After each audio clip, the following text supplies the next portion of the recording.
Hello students, today we are going to study about the interconversion of states of matter.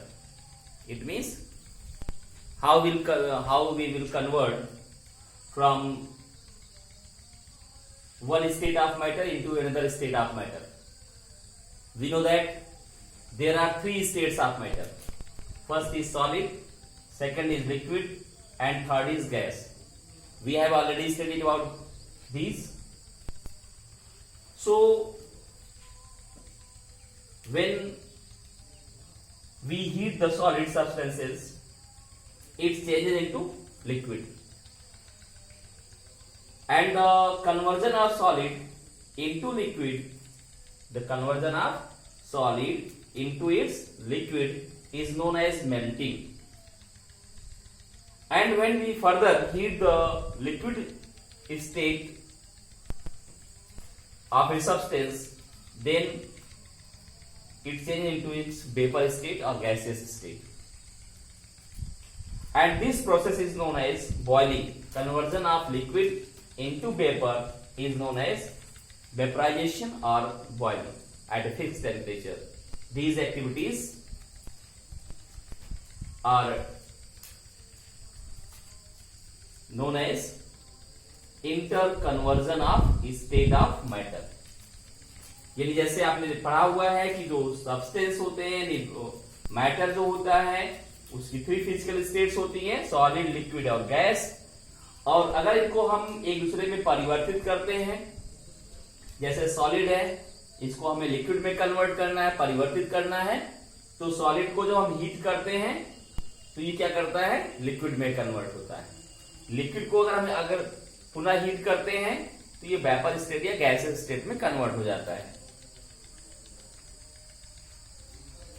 So the conversion of solid into liquid is known as melting.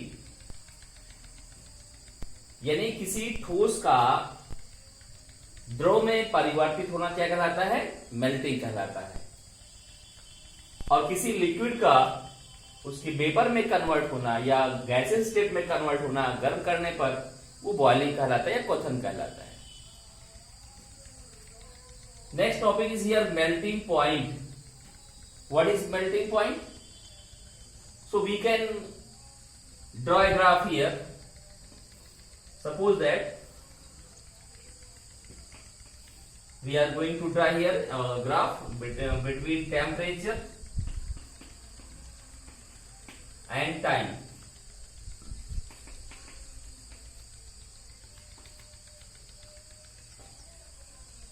So suppose that a substance has a temperature T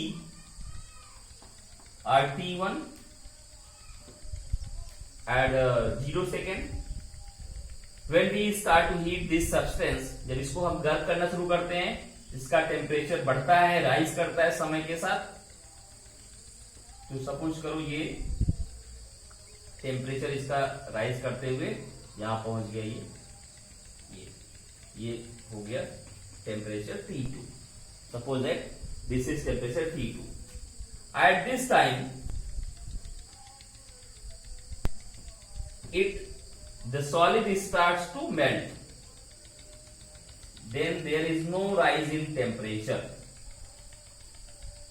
This is the solid state and this is solid plus liquid.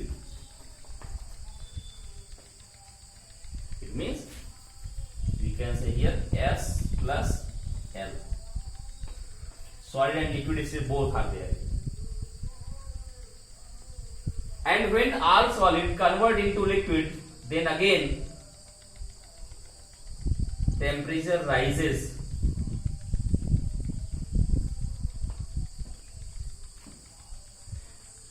So this is liquid state. It means when a substance change its solid state into liquid state, there is no change in temperature. यानी जब कोई solid substance जो होता है वो liquid में convert होने लगता है तो यहां पे उसके टेम्परेचर में कोई चेंज नहीं होता है. आप लगातार इसको हीट दे रहे हो तो इसका टेम्परेचर नहीं चेंज हो रहा है, तो हीट जा कहां रही है?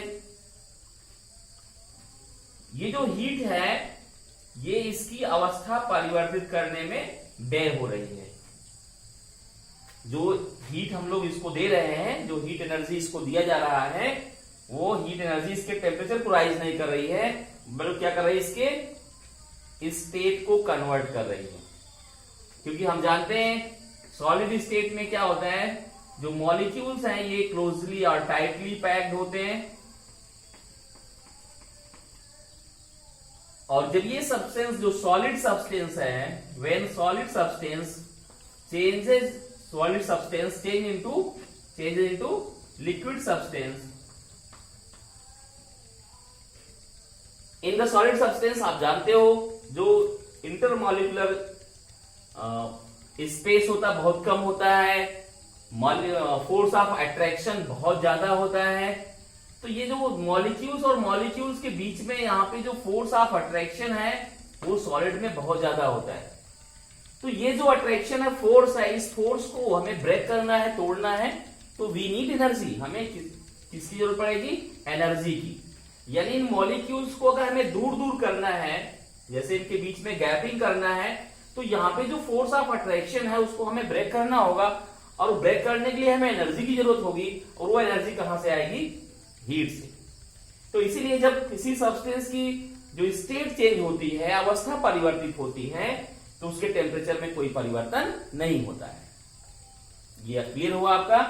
ये ध्यान रखना आपको, जब किसी भी पदार्थ की अवस्था परिवर्तित होती है तो उसके टेम्परेचर में कोई चेंज नहीं होता है। इसीलिए जो प्योर सब्सटेंस होते हैं उनके जो मेल्टिंग पॉइंट होते हैं, बॉइलिंग पॉइंट होते हैं, वो फिक्स होते हैं, डेफिनेट होते हैं, निश्चित होते हैं। जैसे आपने मेल्टिंग पॉइंट क्या है, ये जिस टेम्परेचर पर ये जो सॉलिड है ये लिक्विड में कन्वर्ट होना शुरू कर देता है, the definite temperature at which a solid substance start to convert into liquid substance into its liquid state is known as melting point. यानी वह निश्चित ताप जिस पर कोई ठोस पदार्थ द्रव अवस्था में परिवर्तित होने लगता है, उस निश्चित ताप को उस ठोस पदार्थ का हम गलनांक कहते हैं, हिंदी में गलनांक कहते हैं और इंग्लिश में उसको मेल्टिंग पॉइंट कहते हैं। मेल्ट मीन्स पिघलना। तो किस ताप पर ये पिघलने लगता है, जिस ताप पर कोई ठोस पिघलने लगता है, कोई सॉलिड जो है मेल्ट करने लगता है, उस ताप, उस टेम्परेचर को हम कहते हैं मेल्टिंग पॉइंट। तो मेल्टिंग पॉइंट पे आपने देखा कि यहां जब हम उसको हीट करते हैं तो पहले उसका टेम्परेचर राइज करता है, बढ़ता है, फिर एक निश्चित टेम्परेचर पर वो पिघलने लगता है, और जब पिघलता है तो टेम्परेचर में कोई चेंज, यहाँ पूरा सब्सटेंस जो T2 पर ही क्या हो रहा है, वो मेल्ट कर जा रहा है, पिघल जा रहा है। फिर जब सब पिघल जाएगा फिर उसका टेम्परेचर इंक्रीज करेगा। तो यहाँ पे हमें ये जो हमने सीखा यहाँ पे कि जब भी किसी सब्सटेंस की स्टेट चेंज होती है तो वहां पे ध्यान रखना है कि टेम्परेचर में चेंज नहीं होता है। तो मेल्टिंग पॉइंट क्या है, मेल्टिंग क्या है, ये आपने यहां पे सीखा है। नेक्स्ट हम देखेंगे यहां पे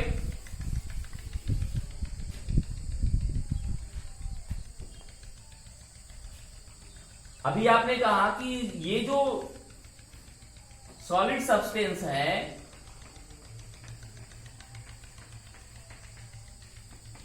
ये जब लिक्विड में कन्वर्ट हो रहा है,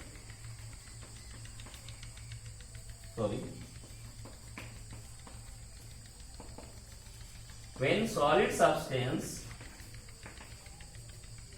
changes into liquid substance, there is no change in the temperature. There is no change in the temperature. तो यहां पे ध्यान देना है, फिर वो हीट जो है हमें दिखाई नहीं दे रहा क्योंकि इसका टेम्परेचर चेंज नहीं हो रहा है, तो जो हीट यहां पे है उसको हम कहते हैं हिडन हीट, हिडन। और इस हिडन हीट को ही कहा जाता है लैटेंट हीट। लैटेंट हीट यानी हिडन हीट है, यानी गुप्त ऊष्मा कहते हैं इसको। तो यहां पे ध्यान देना है, ये लैटेंट हीट क्या होती है किसी भी सब्सटेंस की अवस्था परिवर्तित करने के लिए, जैसे मान लो आपको सॉलिड से लिक्विड करना है या लिक्विड से गैसियस सब्सटेंस बनाना है, तो किसी भी सब्सटेंस की स्टेट चेंज करने के लिए जो हीट की हमें नीड होती है, जितनी हीट की हमें नीड होती हीट एनर्जी की, वही क्या है, लैटेंट हीट है। यानी किसी सब्सटेंस की अवस्था परिवर्तित करने के लिए, स्टेट चेंज करने के लिए जितनी हीट हमें आवश्यक है वो क्या है, लैटेंट हीट है। ये जो लैटेंट हीट है, अगर हम सॉलिड से लिक्विड में कन्वर्ट कर रहे हैं तो ये तब उस लैटेंट हीट को हम कहते हैं latent heat of fusion. Latent heat of fusion कहते हैं। फ्यूजन यहां मतलब हो गया फ्यूज करना, आपस में मिल जाना, यानी पिघल जाना, गल जाना, तो इसको हम बोलते हैं गलन की गुप्त ऊष्मा। तो गलन की गुप्त ऊष्मा क्या है कि किसी सॉलिड को अगर हमें कहां चेंज करना है, लिक्विड में, तो जो हीट नीड होगी, जो हीट की आवश्यकता होगी हीट एनर्जी की, वही कहलाएगी गलन की गुप्त ऊष्मा। यानी किसी ठोस पदार्थ को द्रव अवस्था में परिवर्तित करने के लिए आवश्यक ऊष्मा, यानी आवश्यक हीट एनर्जी, आवश्यक ऊष्मा की मात्रा को हम लैटेंट हीट ऑफ फ्यूजन कहते हैं। ये क्लियर हुआ आपका? अगर सॉलिड से लिक्विड में कन्वर्ट कर रहे हैं तो कौन जो जितनी हीट लगती है स्टेट को चेंज करने में, वो क्या है, लैटेंट हीट ऑफ फ्यूजन है। अब मान लो आपको लिक्विड से गैस में कन्वर्ट करना है, तो यहां से यहां भी हम क्या कर रहे हैं, लिक्विड से गैस में कन्वर्ट कर रहे हैं, यहां भी स्टेट चेंज हो रही है, अवस्था परिवर्तित हो रही है। तो there is a change of state, but here the liquid substance changes into gaseous substance. So the heat energy required for the change of a liquid substance into its gaseous substance is known as latent heat of vaporization. That is known as latent heat of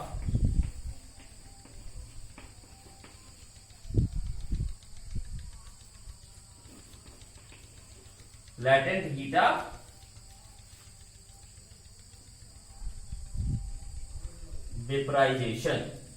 latent heat of vaporisation यानी वाष्पन की गुप्त ऊष्मा। अगर हम यहां liquid से gas बना रहे हैं तो यहां पे जो, यहां भी ध्यान रखना है, यहां भी स्टेट चेंज हो रही है, लिक्विड गैस में कन्वर्ट हो रहा है, अवस्था बदल रही है, तो टेम्परेचर में कोई रेंज यहां पे राइज नहीं होगा। अगर टेम्परेचर राइज नहीं कर रहा है, टेम्परेचर नहीं बढ़ रहा है, तो ये हीट एनर्जी जो हम दे रहे हैं, इसको लगातार गर्म किए जा रहे हैं, तो वो हीट कहां जा रही है, इसकी स्टेट को चेंज कर रही है। यानी इसके बीच में जो यहाँ पे इंटरमॉलिक्यूलर फोर्स है, यहाँ पे ध्यान रखना है, इंटरमॉलिक्यूलर फोर्स मतलब फोर्स ऑफ अट्रैक्शन। इस फोर्स ऑफ अट्रैक्शन यानी इस फोर्स को ब्रेक करने के लिए, इस बल को तोड़ने के लिए ही ये जो हीट है, वो एनर्जी वो यहाँ पे बे हो रही है, और फिर ये मॉलिक्यूल दूर दूर हो जा रहे हैं, तो ये गैस में कन्वर्ट हो जा रहा है। तो the heat required for the in the change of a liquid substance into its gaseous state is known as heat of vaporization. तो आपने देखा यहाँ पे कि अगर हम सॉलिड को लिक्विड में कन्वर्ट कर रहे हैं, लिक्विड को गैस में कन्वर्ट कर रहे हैं, तो यहाँ पे हमें जो हीट की आवश्यकता होती, हीट एनर्जी की, वो क्या कहलाती है, लैटेंट हीट कहलाती है। और ये जो लैटेंट हीट है, ये दो प्रकार की होती है, लैटेंट हीट ऑफ फ्यूजन और latent heat of vaporisation. Next, in the next video, we will study in the next topic, that is sublimation and condensation and freezing points, boiling points. So we will meet soon in the next video. Thank you.